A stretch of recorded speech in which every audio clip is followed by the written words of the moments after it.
வணக்கங்க. பசுமை தொடர்ச்சி மரம் வளர்ப்போம் மழை பெறுவோம். நாங்கள் இருக்கிற எந்த பகுதியில் பார்த்தா கோயம்புத்தூர் கணபதியில் இருக்கிறோம். அந்த பகுதியில் இருக்கோம். பசுமை தொடர்ச்சியின் அறக்கட்டளையின் சார்பாக இன்றைக்கு இந்த பகுதியில் 406வது மரக்கன்று நடவு செய்கிறோம்.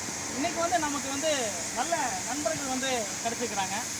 இந்த இயற்கையை நேசிக்கிறதும் இந்த மண்ணை நேசிக்கிறதையும் இயற்கையை நேசிக்கிற நண்பர்கள் இன்றைக்கி நமக்கு கிடைச்சிக்கிறாங்க. நல்ல விஷயம். இந்த மாதிரி எல்லோருக்குமே இந்த விழிப்புணர்வும் அக்கறையும் நம்ம மண்ணு மேலே இயற்கை மேலே அக்கறையும் வேணும். அந்த மாதிரி நண்பர்கள் இன்றைக்கி நமக்கு கிடைச்சிக்கிறாங்க.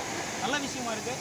பசுமை தொடர்ச்சியின் அறக்கட்டளையின் சார்பாக இன்றைக்கு 406வது மரக்கன்று இந்த பகுதியில் நடவு செய்கிறோம். 2 மரங்கள் நடவு செய்கிறோம். ஒன்று புங்கை, இன்னொன்று பாதாமி. நமக்கு நிறைய ஆக்சிஜனை கொடுக்குறதும் காற்றை சுத்தப்படுத்துறதும் நல்ல விஷயங்களை கொடுக்குறது இந்த மரம்.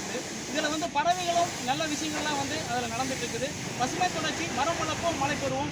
எல்லோரும் இந்த பூமியில் பார்த்தீங்கன்னாக்கா காசு பணம் இருக்கிறவங்க எல்லாருமே இந்த பூமியில் எஜமானி நினச்சிக்கிறாங்க.